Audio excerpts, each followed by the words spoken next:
কোরবানির ঈদের বাকি আর এক সপ্তাহের কম। এখনও স্থিতিশীল মশলার বাজার, তবে এক ধাক্কায় কেজি প্রতি ৩০ থেকে ৪০ টাকা বেড়েছে আদা ও রসুনের দাম।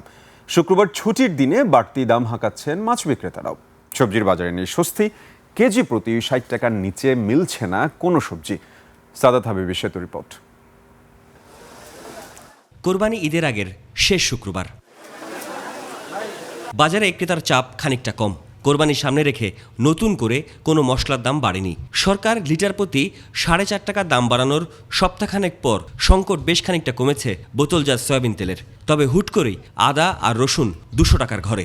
আদা, এলাচ, দারচিনি, লবঙ্গ ওইগুলো আগের মতোই আছে। চলতি আইটেমের মধ্যে আপনি পেঁয়াজ, আদা আর আলুর দামটা কিছুটা বাড়ছে। আগে 955 ছিল 975 টাকা, এখন এলবেল পাওয়া যায় তেল। এই বাজারে আমি মাঝে প্রায় আসি, কিন্তু মনিটরিং এভাবে দেখি নাই, আমার চোখে পড়ে নাই।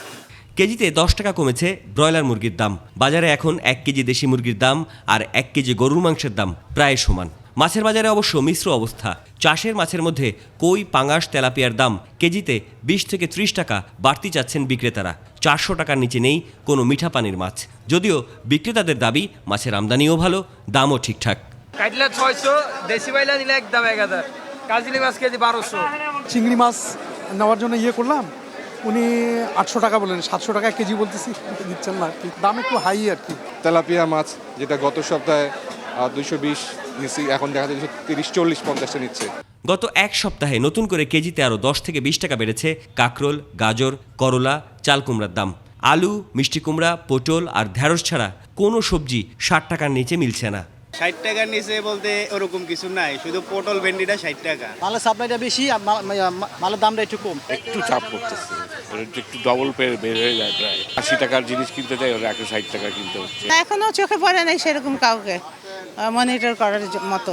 এদিকে ঢাকার বাজারগুলোতে পোলাওর চাল ছাড়া অন্যান্য সব ধরনের চালের দাম নতুন করে বাড়েনি। সবচেয়ে নিম্নমানের ১ কেজি পোলার চালের দামও এখন ১৫০ টাকার ঘরে। সাদাত হাবিব সেতু, ২১ টেলিভিশন, ঢাকা।